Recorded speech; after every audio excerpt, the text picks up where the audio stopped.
स्वागत आप सभी का मेरे YouTube चैनल स्कूल ट्यूशन गुरुजी में। तो बच्चों आज हम करने वाले हैं आपका क्लास 6 का 2023-24 का मॉर्निंग शिफ्ट का साइंस का एनुअल का पेपर। तो बच्चों इवनिंग शिफ्ट वालों के लिए ये पेपर है खासकर, क्योंकि इसी तरह के सवाल आपके इवनिंग शिफ्ट में भी आने हैं बच्चों आपके एनुअल के पेपर में। तो पहला क्वेश्चन जैसे कि आपका 12 नंबर का होता है, 12 क्वेश्चनों का होता है बच्चों और 12 नंबर का होता है, तो उसको जरा सबसे पहले करते हैं। तो पहला है आपका क्या, निर्देशानुसार कीजिए, बताइए कि दिए गए कथनों सत्य हैं या असत्य हैं, यानी do as directed, state whether the statement is true और फॉल्स। तो इसमें सबसे पहला है बच्चों, कमजोर दृष्टि विटामिन सी की कमी का एक लक्षण है। Poor vision is a symptom of a deficiency of vitamin C. तो ये क्या है बच्चों आपका, असत्य या फॉल्स है। फिर आपका बच्चों कुछ इसका दूसरा भाग, जब एक क्षण चुंबक को लोहे की छीलन के पास लाया जाता है तब बहुत कम लोहे की छीलन क्षण चुंबक के सिरों पर चिपकती है। A very few iron filings stuck to the two ends of bar magnets when it is brought near the iron filing. तो ये क्या है बच्चों आपका, असत्य है, बहुत सारी फिलिंग चिपकती है, क्योंकि बच्चों ये यानी फॉल्स है आपका। फिर है इसका तीसरा भाग बच्चों, दर्पण से हमें स्पष्ट प्रतिबिंब प्राप्त होता है। Mirror give us clear image. तो ये ट्रू है बच्चों, सत्य है, ठीक है।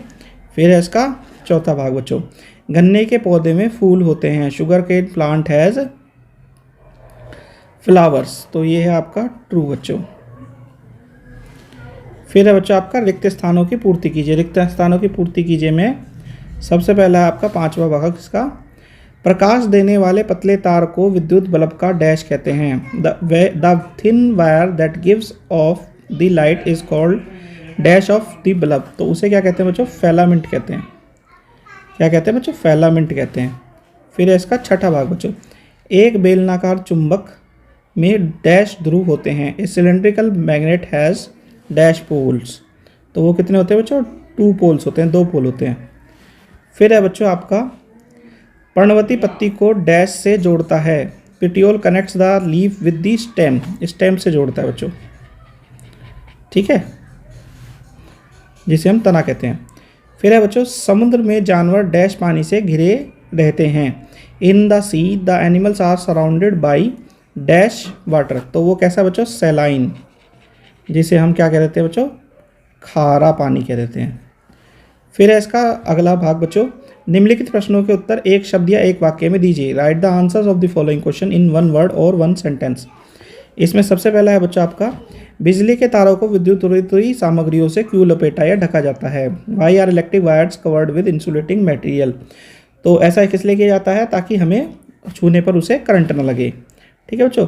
फिर है इसका 10वां भाग बच्चों, पारदर्शी पदार्थों के कोई 2 उदाहरण दीजिए। Give 2 examples of transparent material. तो इसमें आपका एयर है बच्चों, वाटर है, ग्लास है, ठीक है, कोई भी आप 2 मटेरियल लिख सकते हैं बच्चों। फिर है, मिमोसा पौधे का सामान्य नाम क्या है। Right the common name of mimosa plant. तो उसका नाम है बच्चों टच मी नॉट, जिसे हम हिंदी में कहते हैं छुई मुई बच्चों। फिर है इसका 12वां भाग बच्चों, ऐसे 2 उदाहरण दीजिए जहाँ हवा किसी वस्तु को गति करा सकती है। Give 2 examples where air can move an object. तो इसमें बच्चों आपकी पतंग है जिसे काइट बोलते हैं। फिर उसके बाद पवन चक्की है जिसे आप विंड मिल बोलते हैं। तो इस तरह की कई चीज़ें हैं बच्चों, ठीक है। चलिए बच्चों आगे बढ़ते हैं। चलिए बच्चों अब क्वेश्चन नंबर 2 देख लेते हैं। क्वेश्चन नंबर 2 है, मोटापा किसी अभाव कमी से होने वाला रोग नहीं है, समझाइए। Obesity is not a deficiency disease, explain. तो बच्चों डेफिशिएंसी का मतलब सीधा साधा किसी, या अभाव का मतलब क्या होता है, किसी चीज़ की कमी की वजह से। लेकिन जो मोटापा या ओबेसिटी की वजह बात करते हैं तो हम क्या बात करते हैं, एक्सेस ऑफ फैट की, यानी फैट की मात्रा या वसा की मात्रा किसी में बढ़ गई है तब उसमें मोटापा या ओबेसिटी की बात करते हैं बच्चों। तो इसलिए क्या है, ये अभाव से होने वाला या कमी से होने वाला या डेफिशिएंसी से होने वाला रोग नहीं है बच्चों। फिर इसका दूसरा भाग है बच्चों, अथवा वाला भाग, छोटे बच्चों को संतुलित आहार की आवश्यकता नहीं होती जबकि वयस्कों को इसकी आवश्यकता होती है। क्या आप इस कथन से सहमत है, क्यों नहीं। यानी young children do not need a balance diet whereas adult people need it. Do you agree with the statement, why और वाई नॉट। तो ऐसा नहीं है बच्चों, क्योंकि ह्यूमन बींग्स को उसके एज ग्रुप के अनुसार ही डाइट की रिक्वायरमेंट होती है। तो ये कह देना कि वयस्कों की अलग है और बच्चों के लगे तो इस तरह का पॉसिबिलिटी नहीं है बच्चों। फिर है आपका क्वेश्चन नंबर 3 बच्चों। क्वेश्चन नंबर 3 क्या कहता है, पर्वतारोही अपने साथ ऑक्सीजन सिलेंडर लेकर क्यों जाते हैं? Why mountaineers carry oxygen cylinder with them. तो वो किस लिए लेके जाते हैं बच्चों? वो इसलिए लेके जाते हैं क्योंकि जैसे जैसे ऊंचाई पे वो बढ़ते जाते हैं, एल्टीट्यूड बढ़ता जाता है, यानी ऊंचाई बढ़ती जाती है और हवा की मात्रा या ऑक्सीजन की मात्रा होती जाती है कम ऊंचाई पे जाने से। अब ऑक्सीजन की मात्रा कम होने से सांस लेने में हमें होती है डिफ़िकल्टी, तो इसीलिए वो ऑक्सीजन सिलेंडर लेके जाते हैं ताकि उन्हें सांस लेने में कोई डिफ़िकल्टी ना हो बच्चों। फिर इसका अथवा वाला भाग है बच्चों, हमें मुंह से सांस क्यों नहीं लेनी चाहिए? Why we should not breathe with our mouth.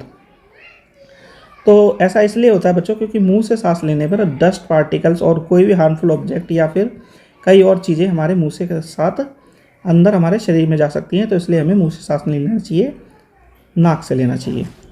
फिर है बच्चों आपका क्वेश्चन नंबर 4। क्वेश्चन नंबर 4 आपका रिपीट होने वाला क्वेश्चन है बच्चों, ये पहले भी आ चुका है, मैं करवा चुका हूँ, आपको वापस बता देता हूँ। जड़ों के कोई 2 कार्य लिखिए, write any 2 functions of the root. तो पहला क्या है इसका बच्चों, वाटर और मिनरल को ऑब्जॉर्व करना। दूसरा है आपका प्लांट को सीधे उसकी जगह पे खड़ा रखना। और 5वां क्वेश्चन देख लेते हैं बच्चों। 5वां क्वेश्चन है आपका, आजकल बहुत सारे गाँवों की वो विद्युत आपूर्ति मिल रही है, इससे ग्रामीणों को किस प्रकार सहायता मिलती है? Now days many villagers getting electricity supply, how has it help the villagers. तो इससे क्या होता है बच्चों, इससे जो विलेजर्स की लाइफ है उसमें इम्प्रूवमेंट आता है, एग्रीकल्चर प्रैक्टिस में इम्प्रूवमेंट आता है। और तीसरा क्या होता है बच्चों, जो लाइटनिंग के, कूलिंग के, कंप्यूटर के लेटेस्ट टेक्नोलॉजी के यूज़ हैं वो भी कर पाते हैं बच्चों। ठीक है, क्वेश्चन नंबर 6 देख लेते हैं बच्चों। फिर है क्वेश्चन नंबर 6 क्या कहता है बच्चों, कदापि सूर्य की ओर सीधा ना देखें, क्यों? Never look directly at the sun, why. तो ऐसा क्या होता है, ऐसा करने से बच्चों हमारी आंखों में डैमेज होने के चांसेस बढ़ जाते हैं, इसलिए ऐसा मना किया जाता है। फिर इसका दूसरा भाग है बच्चों, क्या होता है जब प्रकाश दर्पण पर पड़ता है? What happens when light falls on the mirror. तो जब लाइट किसी दर्पण पर गिरती है तो वो क्या होता है, वो रिफ्लेक्ट कर जाती है या फिर परावर्तित हो जाती है बच्चों। फिर है इसका क्वेश्चन नंबर 7 बच्चों। क्वेश्चन नंबर 7 क्या कहता है, आप मैग्नीज की छड़ी किस तरह से बना सकते हैं? How can you make a manganese stick. तो उसके लिए क्या करना पड़ेगा बच्चों, आपको एक स्टिक लेनी पड़ेगी, वुड की हो या प्लास्टिक की।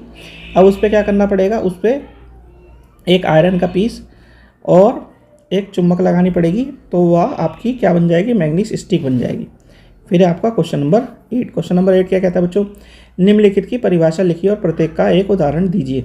Right the definition of the following and give 1 examples of each. पहला है आपका दीप्त पिंड, जिसे हम लुमिनियस ऑब्जेक्ट कहते हैं। तो जो ऑब्जेक्ट जिनके पास अपनी खुद की लाइट होती है बच्चों, उसे दीप्त पिंड या लुमिनियस ऑब्जेक्ट कहते हैं, जैसे कि आपका सन हो गया, इलेक्ट्रिक बल्ब हो गया। ठीक है, और दूसरा है बच्चों आपका ट्रांसलूसेंट या पराभासी वस्तुएं। तो जिन वस्तुओं से लाइट पूरी तरीके से पास ना होती हो उसको हम क्या कहते हैं, पराभासी वस्तु या ट्रांसलूसेंट ऑब्जेक्ट कह देते हैं। तो इसमें आपका ऑयल्ड पेपर, बटर पेपर, ये सारे के सारे आते हैं बच्चों। फिर है क्वेश्चन नंबर 9। क्वेश्चन नंबर 9 भी आपका रिपीटिव है बच्चों, जिससे ज़रा ध्यान से देख लीजिएगा। क्वेश्चन नंबर क्या है 9 क्या है, मरम्मत कार्य के लिए बिजली मिस्त्री द्वारा उपयोग किए जाने वाले उपकरण जैसे पेचकस और प्लायर्स के हत्थों पर प्राय प्लास्टिक या रबड़ का आवरण चढ़े होते हैं, क्या आप इसका कारण समझा सकते हैं? The handles of tools like screwdrivers and pliers used by electrician for repair work usually have plastic और rubber covers on them, can you explain why. तो बच्चों ऐसा इसलिए होता है क्योंकि ये सारी चीज़ें क्या होती हैं, कुचालक या बैड कंडक्टर ऑफ इलेक्ट्रिसिटी होती हैं, और जब कोई इसे यूज़ कर रहा होता है, इलेक्ट्रिशियन को शॉक ना लग जाए, एक्सीडेंटली उसकी बॉडी को कोई डैमेज ना हो जाए या फिर उसे खुद को नुकसान ना पहुँचाए, इसलिए ऐसा किया जाता है बच्चों। तो इससे क्या है, बेसिकली सेफ्टी है उसकी, इसलिए ऐसा किया जाता है।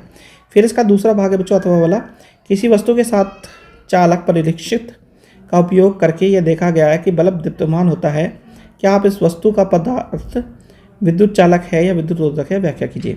Using the conduction test on a object it was found that the bulb begins to glow, is the object a conductor और एन इंसुलेटर, एक्सप्लेन। तो बेसिकली बच्चों जब बल्ब जल रहा है इसका मतलब ये है कि वो ऑब्जेक्ट क्या है, कंडक्टर है या आपका क्या है, विद्युत का चालक है बच्चों। ठीक है बच्चों, चलिए आगे बढ़ते हैं बच्चों।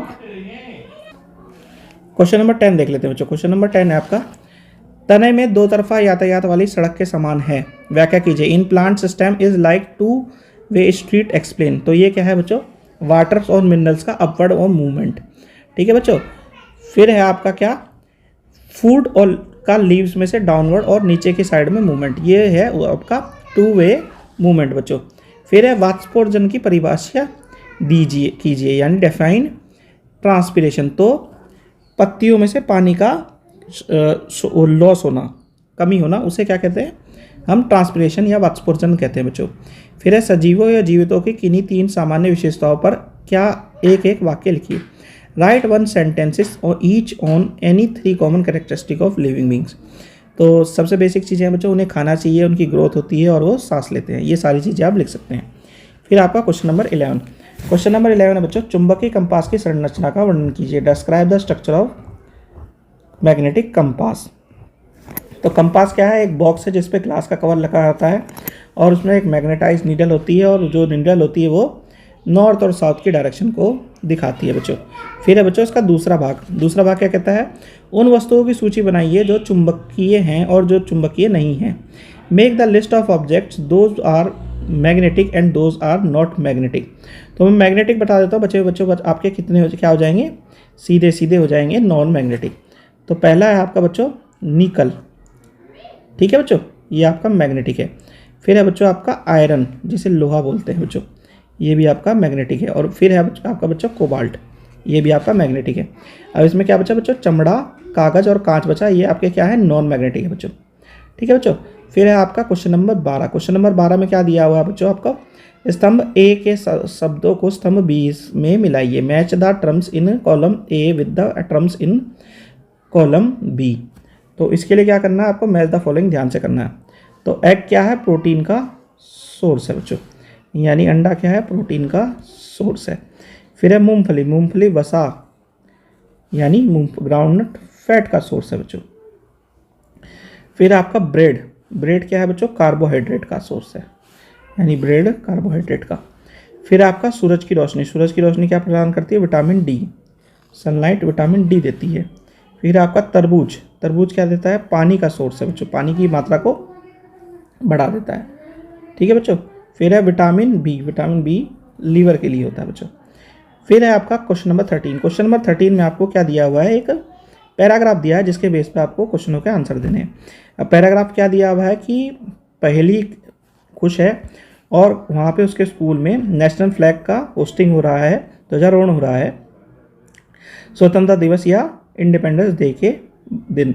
तो उसने क्या ध्यान दिया, जो हवा है वो बीच बीच में रुक रही है और चल रही है। तो उसने क्या सोचा कि उसके ध्वज और वात सूचक की वायु, जो कि कई गैसों का मिश्रण है, कारण हिलता है और कुछ देर के बाद रुकते हुए भी दिखता है उसे, ठीक है बच्चों। चलिए अब इसमें क्वेश्चन आंसर को देखते हैं। क्वेश्चन नंबर 13 का 1 है बच्चों, वात सूचक डैश के बारे में बताता है। A weathercock tells us about, यानी कि वो किसके बारे में बताता है बच्चों, डायरेक्शन ऑफ एयर, वायु की दिशा को बताता है बच्चों। फिर इसका दूसरा भाग बच्चों, दूसरा भाग क्या कहता है, पवन की दिशा जिसकी गति निर्धारित करती है वह है, the direction of wind decide the movement of. तो वो पतंग, नौकायान, फिरकी सभी की दिशा निर्धारित करती है बच्चों, ठीक है बच्चों। क्वेश्चन नंबर 3 है बच्चों, इसका तीसरा भाग है, वायु के वह घटक जो सजीवों के लिए हानिकारक है, the components of air which are harmful to living beings. तो वो क्या है बच्चों, धूल और धुआं, ठीक है, डस्ट और स्मोक बच्चों। फिर है इसका अथवा वाला भाग बच्चों, दो गैस मिलकर 99% वायु बनाती हैं, शेष 1% बनाती है। Two gas together makes up 99% of the air, the remaining 1% is made up of. तो जो रिमेनिंग 1% है वो किसकी बनी होती है बच्चों, आपका कार्बन डाइऑक्साइड, कुछ अन्य गैसें तथा जलवाष्प, यानी carbon dioxide, some other gases and water vapours की। चलिए बच्चों आगे बढ़ते हैं अब। क्वेश्चन नंबर 14 है बच्चों, क्वेश्चन नंबर 14 क्या कहता है कि हैप्पी ने क्या किया, सरसों के बीज बोए, उसकी देखभाल की। तो उसने देखा कि उसमें छोटे छोटे पौधे लगने लग गए। अब उसने वृद्धि को देखते हुए ध्यान दिया और उसने देखा कि कुछ पत्तियों को पारदर्शी पॉलिथीन से, यानी ट्रांसपेरेंट पॉलिथीन से लगभग पूरी तरह से ढक दिया। तो अंदर और बाहर क्या हो गया, उस पर उसे जो पॉलिथीन बैग था उस पर वाटर की ड्रॉपलेट्स मिली। अब इससे रिलेटेड क्वेश्चन है बच्चों। क्वेश्चन नंबर पहला है इसका, पॉलिथीन के अंदर दिखाई देने वाली बूंद निम्न के कारण हो सकती है, the water droplet seen inside the polythene bag could be because of. तो वो किसकी वजह से हो सकती है बच्चों, ट्रांसपीरेशन या वाष्पोर्जन की वजह से हो सकती है बच्चों। फिर इसका दूसरा भाग बच्चों, सरसों के पौधों के फूल की पंखुड़ियों का रंग होता है। The colour of A petal of flowers of mustard plant is पीला या येलो।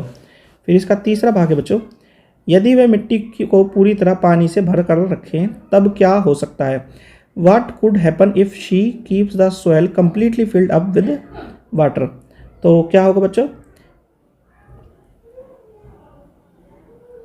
कोई भी बीज पौधे के रूप में विकसित नहीं होगा, यानी none of the seed would grow into plants. चलिए बच्चों आगे बढ़ते हैं। इसमें एक अथवा वाला क्वेश्चन भी दिया है बच्चों, क्वेश्चन देख लेते हैं। यदि पहेली बीजों को एक दूसरे के बहुत निकट बोती है तब, if she sows the seeds very close to each other then, तो क्या होगा, growth would be lesser and slower, यानी विकास कम और धीमा होगा। फिर आपका क्वेश्चन नंबर 15 बच्चों, क्वेश्चन नंबर 15 क्या कहता है, मुलायम पश्मीना ऊन जिन बकरियों से प्राप्त होती है वह 5000 मीटर ऊंचाई पर पाई जाती है। सर्दियों में यहाँ का तापमान कितना हो जाता है, 0 डिग्री सेल्सियस या -40 डिग्री सेल्सियस हो जाता है। बकरी के शरीर पर गर्म बालों की एक परत उगती है और गर्मियों में बकरियों के कुछ बाल फर झड़ जाते हैं। ये बाल बहुत पतले होते हैं, इन्हें मशीनों द्वारा बुना नहीं जा सकता है बच्चों। तो ये बेसिकली आपका पैराग्राफ है। अब इससे रिलेटेड क्वेश्चन देख लेते हैं बच्चों।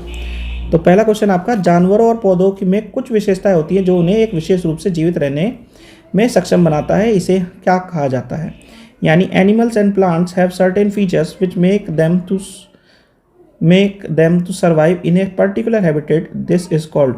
तो वो क्या कहलाता है बच्चों, एडेप्टेशन कहलाता है या अनुकूलन कहलाता है बच्चों। तो इसका दूसरा भाग है बच्चों, क्या कहता है, जिन बकरियों द्वारा मुलायम पश्मीना ऊन एकत्रित की जाती है वह कहाँ पाई जाती है। The goats from which the soft pashmina wool is collected are found in. तो वो कहाँ पाई जाती है बच्चों, बहुत ऊंचे वाले क्षेत्रों में, यानी in areas at very high altitude बच्चों। चलिए आगे बढ़ते हैं बच्चों। अब इसका तीसरा भाग है बच्चों, बकरी के शरीर पर गर्म बालों की एक परत उग जाती है जो, यानी ये coat of warm hairs grows on the body of goat which, वो क्या करती है, अब ये क्या चीज़ क्या करती है बच्चों, protect it from extreme cold, यानी बकरी को अत्यधिक ठंड से बचाती है। फिर है पर्वतीय क्षेत्रों के वृक्ष, यानी the trees adapted to mountain regions, उसमें क्या होता है, शंखाकार होते हैं, शाखाएं तिरछी होती हैं, पत्तियां सुई के आकार की होती हैं, यानी normally cone shaped, sloping branches, needle like leaves. तो ऑल ऑफ दी अब इसका आंसर हो गया बच्चों। तो बच्चों ये कुछ था आपका मॉर्निंग शिफ्ट का पेपर जो कि आज हुआ है। कल आपका इवनिंग शिफ्ट का पेपर है बच्चों। इवनिंग शिफ्ट का पेपर भी बिल्कुल ऐसा ही आएगा, क्योंकि इसमें भी क्वेश्चन काफ़ी रिपीट हो रहे हैं जो मैंने आपको कराए हैं, वैसे ही इवनिंग शिफ्ट में भी होंगे। तो इसे ध्यान से कीजिएगा बच्चों, और best of luck for your exams. Thank you.